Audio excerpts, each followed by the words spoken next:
Why are you catching passes? Stay ready, won't have to get ready. Yeah. Just for fun too, waiting on you guys, so it was just something a little extra to do. Yeah. Looks like this, off season has probably been a little bit different than the one before. Have you embraced it, had a little fun with it, and maybe what's been the one moment that stood out to you since the championship game? Different in what way? What do you mean by? Well, because now you're coming off of a win. Now you're a champion. I mean, maybe initially after the championship, it was obviously a little different. The mentality after you lose a national championship one year, and then it's a little different when you win. But initially, that's about it. But once we got back to work, once we got back to mat drills, once we got back to summer workouts, it was all business from there. Guys are grinding. Guys have been working ever since. So, I mean, maybe just obviously the celebration after was just a little different, but I wouldn't say summer was any different. We just been grinding, been working. Business as usual, best is the standard always. So, and I mean, we do what we do here. So. We see the shirt, same team, same dream. Is that kind of the focus of this group? That different team, same dream. Yeah. You always want to do your best, no matter what. Obviously we got guys who left. Just different team this year. But same dream, always to do your best to reach your fullest potential. That's our mentality each and every day. Just get 1% better each and every day, and just put in the work. Your thoughts? I'm sorry. Your thoughts on dropping down to 297, and what was your goal? And I'm assuming you reached it. It's a felt 297. But no, I definitely wanted to drop a little weight, just to be quicker. My strength still is just as good as it's ever been. So I'm even stronger. Got stronger this summer.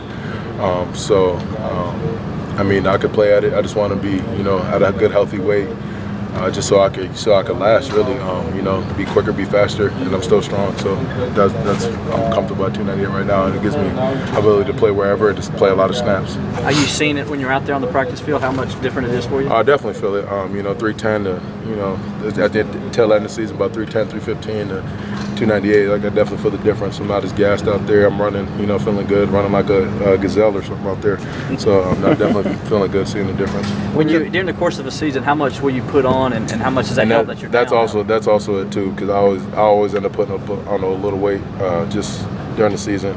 So I'm definitely doing it now. That way I can have a buffer, but hopefully I'll have the discipline to where I won't get back up to be too heavy. It's definitely stay no more than probably 305 at the most. What's it like going back inside the tackle? I've done it before, so I'm comfortable doing it. I just had to put in a lot of work because obviously all the last season I was playing full-time end. But I've done it before. I just got to get back to the little technical things about the position. But it's still an easy transition. I'm just happy to help the team in any way I can.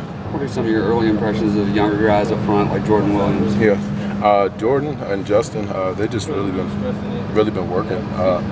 We brought them in here like the first week and just put them to work. I let them know what the standard was. Me, Clean Austin, got them out here, got them grinding, had them sweating, had them really working, and just letting them know it's not, high school anymore. You got to put in the work, and there's a reason why we have the success around here that we've had, and the D lines like we have. So we put them to work right away, just to get it in their minds and put them to work early, and they responded well to it.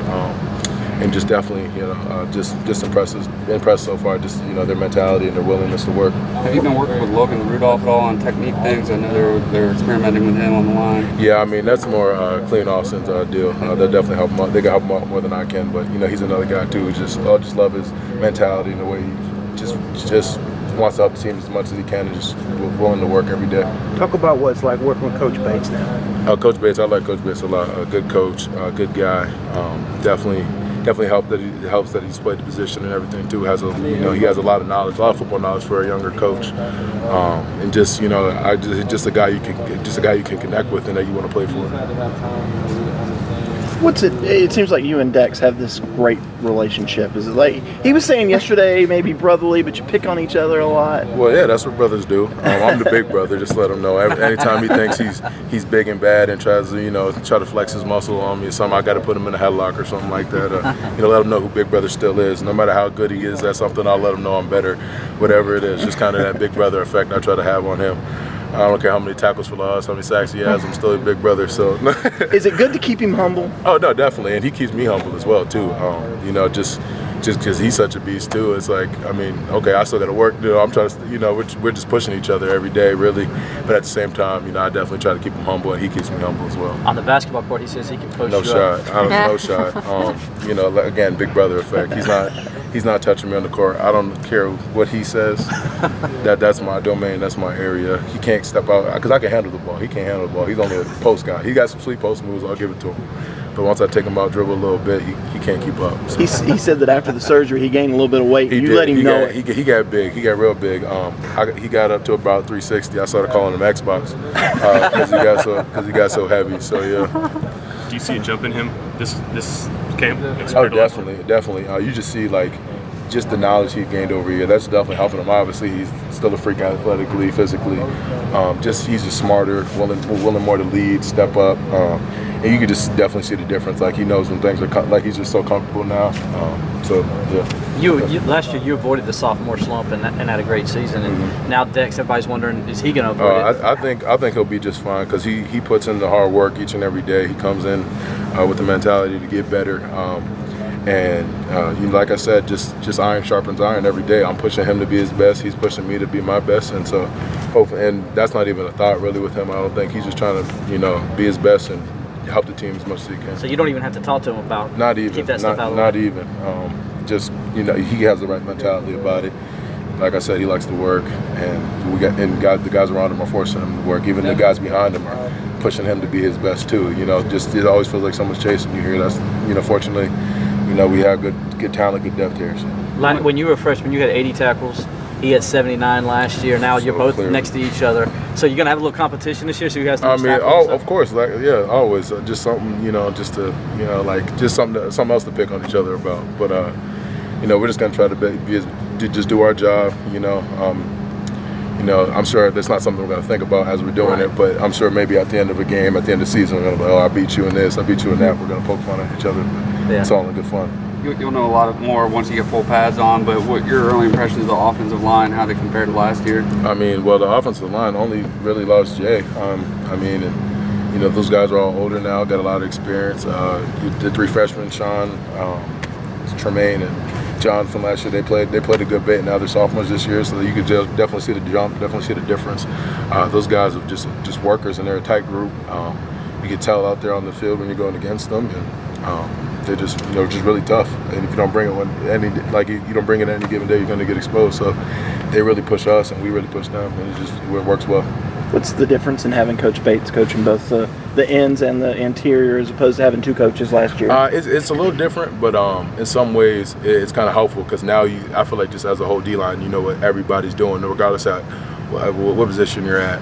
So if you don't know what you might have, you might know what everyone else got, so that helps you. And then just knowing what the other guys are doing and knows, just little technical things you can do here. Okay, he's coming in, so I could keep crossing or something. I got a movement, someone's coming with me. Just little things like that. So it's definitely real helpful because we're not just focusing on these tackles, we're focused on the ends as well. It's helpful for me to see it every day as well too, and know both also. Kendall the other day said something that you guys are trying not to compare yourselves to 2014, but the goal would be to walk kind of in those guys' shoes and do what they did. Oh yeah, they're really like the gold standard, obviously being the number one defense, and we're not going to compare ourselves to them. That would just be disrespectful. Different guys, but great talented guys that we obviously look up to, and we have the utmost respect for. But definitely, there's just like I said, they're the gold standard. So there's something great to shoot for. We feel like we got the talent to be a really good defense. But it doesn't mean nothing if we don't put in the work every day and have the mentality of just pure and total domination each and every day. So it helps having that standard there that you guys can shoot for that. Oh yeah, definitely. And we know what it looks like. Like a lot of the older guys now, we're on that team with the 2014 defense, and they know what the standard looks like. They know what it's supposed to be. They know what that excellence looks like.